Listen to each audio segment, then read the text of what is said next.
and Sally. We're back with Shelby, and we're going to work on a few little things. And I want you guys to know I just got to that those papers that you gave me last night from that behaviorist. So I don't know, you guys. I mean, I think you may want to consider signing up for a couple of. That was very insightful reading. Anyway, she's doing great, but it seemed a lot of what I was seeing in here is you're having all these problems with the leash. When you've got the leash on, you guys, you're still using the collar to control the dog, and I want you guys to be getting this in your head now.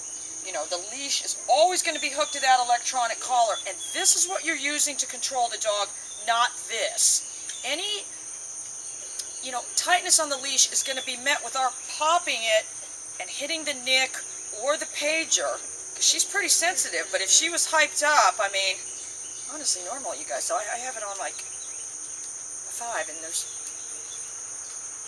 2. It's really not even a 2, but... Alright, so I'm just going to kind of show you, and that's what you're going to have to get used to. I have a funny feeling you guys were the type that maybe kind of got the leash all wrapped around your arm. So there's a very specific way we want to hold the leash. We want to have our arms in front of us, so we've got the sensation of leading the dog, you guys. And I don't have any belt loops, so I just have to carry the treat thing like this. Don't do that. And definitely get a treat thing. We don't want to just have the treats in our pocket. Nothing like that. So remember, I'm going to start the pager slightly before. Shelby, heel. Good. Wonderful. So I'm just still, you see I've got the leash. Good. Wonderful. Wonderful.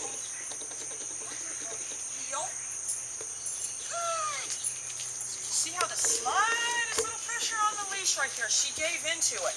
That's what we want. The analogy would be a horse that has a very soft mouth. Heel. Slightest little cue, and I didn't even put the pressure on the leash that time. I did the pager. Heel. Wonderful. Down. You see how I dropped the slack out of that leash? So leash posturing is going to be very, very important. You guys are going to have to get past the point, of feeling like you have to have a grip on the dog or she's going to tear loose. Heel. We really want to have the attitude with her. You want to go ahead, make my day, because now I'm empowered down to be able to go and get you. Good girl. Or there is no away. Before you were always afraid she was going to get away. There's no more away. Shelby, in, down.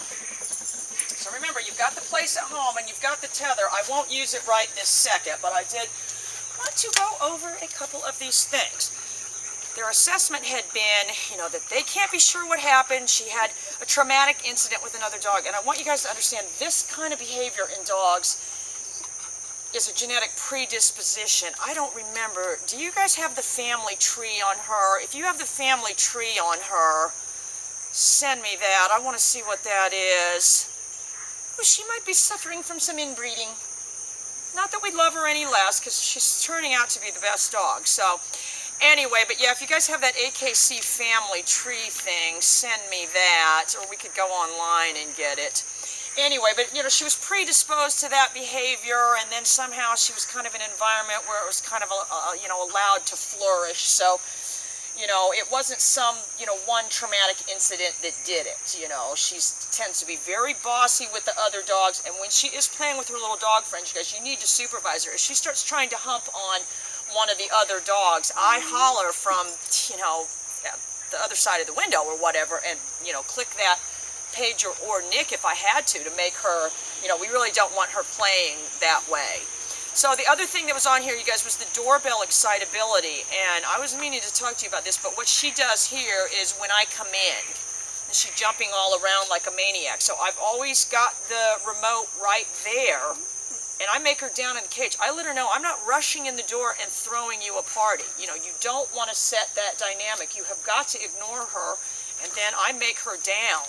In fact, I'm going to do a video about that. We'll do a video about that, how I make her go in the cage and make her down with the door open. I don't know how she was with you guys, but she would try to just come busting out. Anyway, you guys, more updates soon. See ya.